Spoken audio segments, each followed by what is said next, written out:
Dunyadari is brought to you by Infinix Hot 10 Play.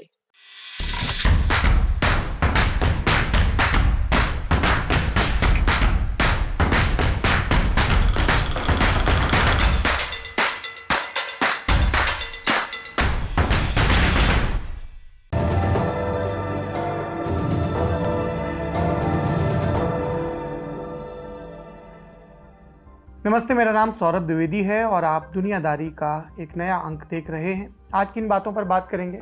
आपने गौर किया होगा पिछले कुछ एपिसोड्स में दुनियादारी के हमारा ज़्यादा फोकस कोरोना पर था, आगे भी रहेगा, लेकिन कुछ और विषय हैं जो आपकी जानकारी में आने चाहिए, उन पर आज बात करेंगे।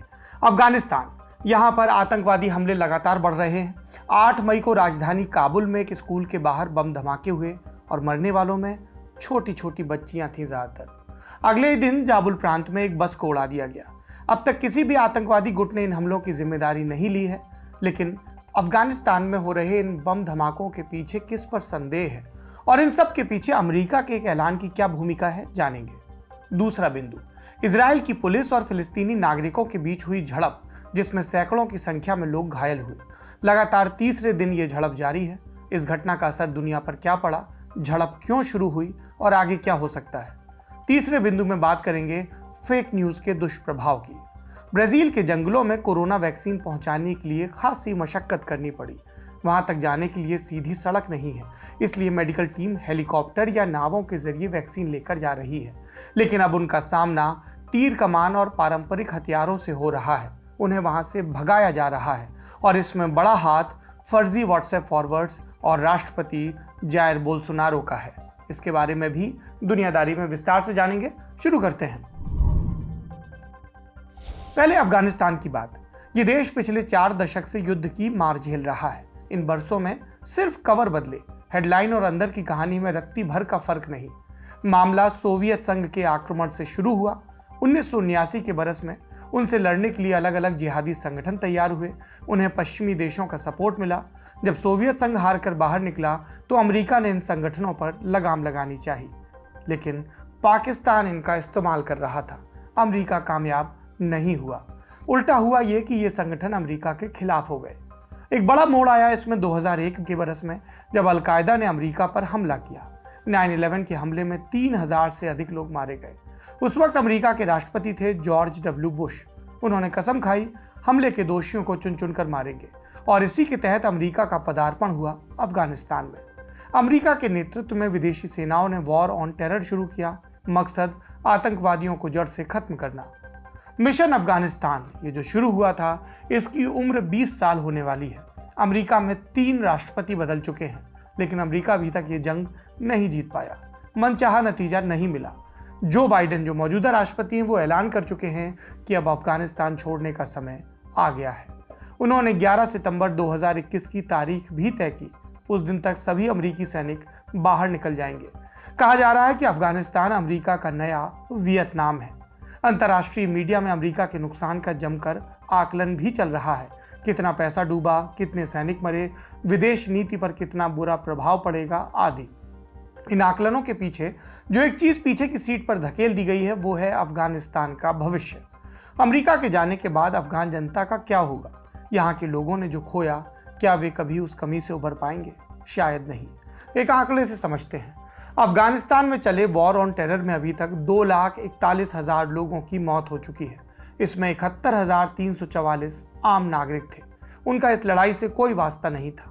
और ध्यान रहे कि ये आंकड़े सरकारी हैं। भूख, जख्म और बीमारी की वजह से मरने वालों का कोई हिसाब नहीं। वॉर ऑन टेरर ने अफगानिस्तान को क्या दिया और आगे क्या देगा, इसका एक नज़ारा 8 मई को दिखा। राजधानी काबुल में एक इलाका है दश्त-ए-बर्ची। इस इलाके में सैयद अल शुहदा हाई स्कूल है, लड़के और लड़कियों दोनों के लिए। सुबह की शिफ्ट में लड़के पढ़ते हैं और दोपहर वाली शिफ्ट में लड़कियां। उस दिन शाम 4 बजे की बात है, छुट्टी का वक्त। लड़कियां स्कूल से बाहर निकल रही थी। पास के बाजार में लोग ईद की खरीदारी भी कर रहे थे। तभी स्कूल के बाहर खड़ी कार में जोर का धमाका हुआ। कार के साथ साथ आसपास मौजूद लोगों के चिथड़े उड़ गए। जो बचे थे वो घायलों की मदद करने दौड़े, लेकिन 2 और बम उनका इंतजार कर रहे थे और उन्हें इसकी भनक तक नहीं थी, और इसी के चलते नुकसान और बढ़ा। इस सीरियल ब्लास्ट में मरने वालों की संख्या 85 के पार पहुंच चुकी है। सैकड़ों लोग जिंदगी और मौत की जंग लड़ रहे हैं और हताहतों में बड़ी संख्या बच्चियों की है।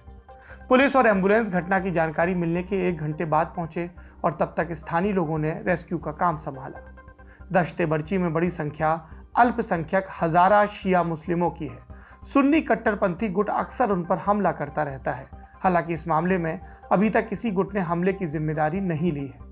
अफगानिस्तान की सरकार ने हमले का आरोप तालिबान पर लगाया, लेकिन तालिबान ने इन आरोपों को गलत बताया और हमले की निंदा की। तालिबान पर शक की वजह क्या है? अमेरिका के पूर्व राष्ट्रपति डोनाल्ड ट्रंप ने अमेरिकी सैनिकों के निकलने के लिए 1 मई की डेडलाइन तय की थी। जब जो बाइडेन अमेरिका के राष्ट्रपति बने, उन्होंने इसे बढ़ाकर 11 सितंबर किया।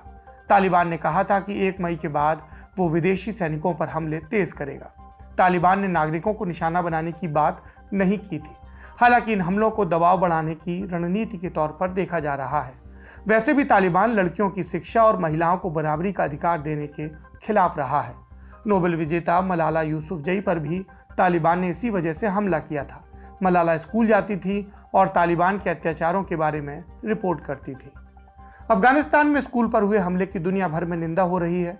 पोप फ्रांसिस ने इस घटना को अमानवीय बताया। यूनाइटेड नेशंस के सेक्रेटरी जनरल अंतोनियो गुटेरेस ने अफगान सरकार और वहां के लोगों के प्रति संवेदना प्रकट की। भारत ने कहा कि हमला अफगानिस्तान के भविष्य पर हुआ है और चीन ने अपील की कि विदेशी सेनाएं अफगानिस्तान को अधर में छोड़कर न जाएं। विदेशी सेनाओं के बाहर जाते ही अफगान जनता निरीह हो जाएगी। सरकारी सेना तालिबान से निपटने में पूरी तरह सक्षम नहीं है।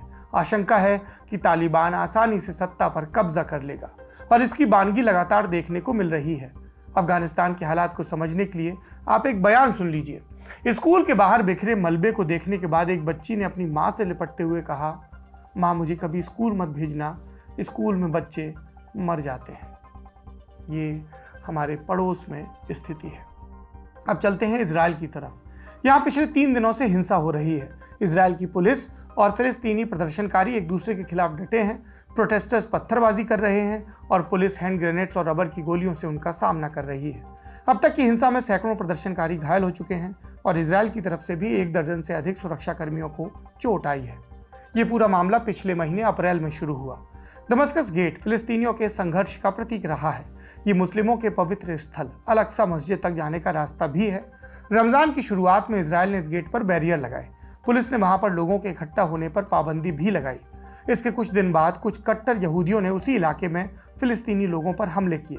उनका आरोप था कि फिलिस्तीनी लोग यहूदियों पर अत्याचार कर रहे हैं। इस घटना से दोनों पक्षों में तनाव बढ़ा।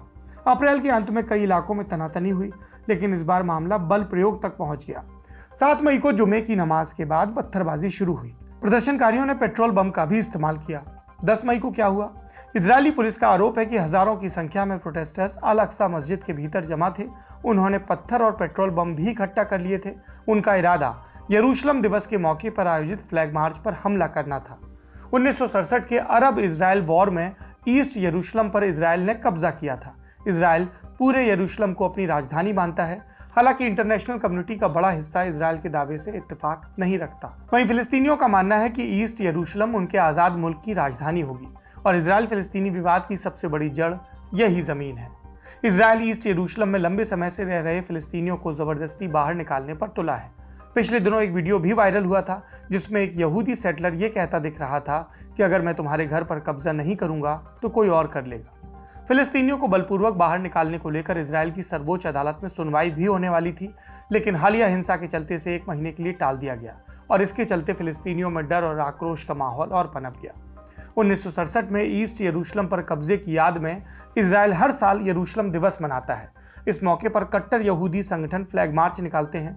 वो मुस्लिम इलाकों से होकर मार्च करते हैं, भांति भांति के नारे लगाते हैं, जिसमें कई उकसाऊ भी होते हैं। ये मार्च 10 मई को शाम 4 बजे निकलने वाला था। इजराइल का आरोप है कि इस फ्लैग मार्च पर हमले के लिए अल अक्सा मस्जिद में बड़ी संख्या में भीड़ जमा हुई, हजारों की, और इसलिए सुबह ही पुलिस को मस्जिद खाली कराने का आदेश दिया गया। पुलिस हथियारों के साथ अंदर घुसी। दोनों तरफ से जमकर बल प्रयोग हुआ। कई घंटों तक पत्थर और हैंड ग्रेनेड्स के धमाकों की आवाज गूंजी।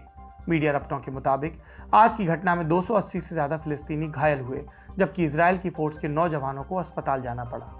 इस हिंसा का असर पूरी दुनिया में देखने को मिल रहा है। भारत में ट्विटर पर इंडिया स्टैंड्स विद फिलिस्तीन ट्रेंड हुआ।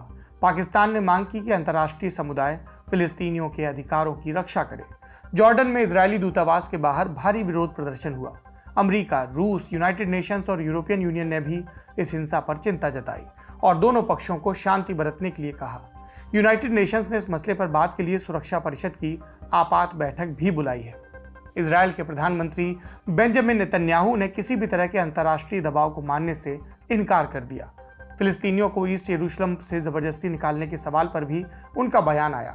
उन्होंने कहा कि यरूशलेम इजरायल की राजधानी है, यहाँ नया निर्माण करना उनका अधिकार है और वो ऐसा करते रहेंगे। जिस तरह से हालिया घटनाक्रम चल रहा है, आशंका जताई जा रही है कि इजरायल फिलिस्तीन विवाद में कुछ बड़ा देखने को मिल सकता है। अब बढ़ते हैं दुनियादारी के तीसरे बिंदु की तरफ, चलते हैं साउथ अमेरिका के देश ब्राजील। यहाँ कोरोना वायरस कहर बनकर टूटा है। आज के समय में जो भारत का हाल है, कुछ हफ्ते पहले तक ब्राजील में वैसे ही हालात थे। कोलैप्स हो चुका हेल्थ सिस्टम, नकारा सरकार और नए वेरिएंट्स, इन्होंने ब्राजील में तबाही मचाई। सरकारी आंकड़े में बताते थे कि रोजाना 4000 से ज्यादा लोग मर रहे हैं, लेकिन असली संख्या इससे कहीं ज्यादा थी। ब्राजील में भी हालात थोड़े से संभले हैं, पूरे नहीं। ब्राजील का आगे का भविष्य वैक्सीनेशन ड्राइव पर टिका है। दुनिया के कई देशों में तकनीकी कोरोना महामारी से लड़ाई में बड़ा हथियार बनकर सामने आई, लेकिन यहाँ पर यह किसी अभिशाप से कम नहीं। कैसे? ब्राजील में 5 लाख से ज्यादा की आबादी अभी भी बाहरी दुनिया से कटी है। तो ये बाहरी दुनिया से कटे लोग क्या करते हैं? आज भी कबीलों में रहते हैं। उनका जीवन जीने का तरीका सदियों पुराना है। सुदूर इलाकों में रहते हैं जहाँ पहुंचने के लिए सड़क नहीं बनी है। ब्राजील इन मूल निवासियों को वैक्सीनेशन में प्राथमिकता दे रहा है। मेडिकल टीम हेलीकॉप्टर और नावों के सहारे इन इलाकों में जाकर लोगों को कोरोना का टीका लगा रही है, लेकिन उन्हें इस काम में लगातार विरोध का सामना करना पड़ रहा है और ये विरोध दिनों दिन बढ़ता जा रहा है। अब तो कबीले के लोगों ने मेडिकल टीम को भगाने के लिए हमले की तैयारी भी शुरू कर दी है। दरअसल इन लोगों में वैक्सीन को लेकर अलग तरह का डर है। इन्हें लगता है कि टीका लगाने से उनमें शैतानी शक्तियां आ जाएंगी। कई लोगों को वैक्सीन से मौत का डर भी है और कुछ लोगों को इस पर भरोसा नहीं। इस खौफ के पीछे सबसे बड़ी भूमिका तकनीक की है। मूल निवासियों के पास फोन तो पहुंच गए, लेकिन इंटरनेट आज भी उनके लिए महंगा है। कई इलाकों में फेसबुक, इंस्टाग्राम और व्हाट्सएप मुफ्त में उपलब्ध हैं, यानी इंटरनेट उपलब्ध है और वहां पर जाकर वो लोग ये चीज़ें चेक कर सकते हैं और उन्हें यहीं पर मिली जानकारी, इन प्लेटफॉर्म्स पर मिली जानकारी अंतिम सत्य की तरह लगती है। लेकिन सोशल मीडिया के अलावा और किसी भी इंटरनेट की सुविधा का इस्तेमाल करने के लिए उन्हें पैसे देने होते हैं। ऐसे में वो इन जानकारियों को वेरीफाई या क्रॉस चेक नहीं कर पाते। कई जगहों पर ईसाई मिशनरियों ने भी अफवाहें फैला रखी हैं। जिन इलाकों में मिशनरियों का दखल कम है, वहां वैक्सीनेशन ड्राइव पूरी रफ्तार से आगे बढ़ रही है। राष्ट्रपति जायर बोल्सोनारो के पुराने बयान भी वैक्सीन के प्रति लोगों में झिझक बढ़ा रहे हैं। पिछले साल ब्राजील के राष्ट्रपति ने कहा था कि मैं किसी भी कीमत पर वैक्सीन नहीं लगवाऊंगा। यह भी दावा किया था कि वैक्सीन से लोगों का डीएनए बदल जाता है। वैक्सीन से दूर भागने वालों का सवाल यही है, अगर राष्ट्रपति टीका नहीं लगा रहे तो हम क्यों लगवाएं? ये था एक उदाहरण कि नेता की मूर्खता कैसे जनता तक संदेश बनकर पहुंचती है। यह था आज का दुनियादारी का बड़ी खबर सेगमेंट। अब सुर्खियां सुन लेते हैं। पहली सुर्खी मालदीव से। यहां 6 मई को हुए बम धमाके में पूर्व राष्ट्रपति और वर्तमान में संसद के स्पीकर मोहम्मद नशीद गंभीर रूप से घायल हो गए थे।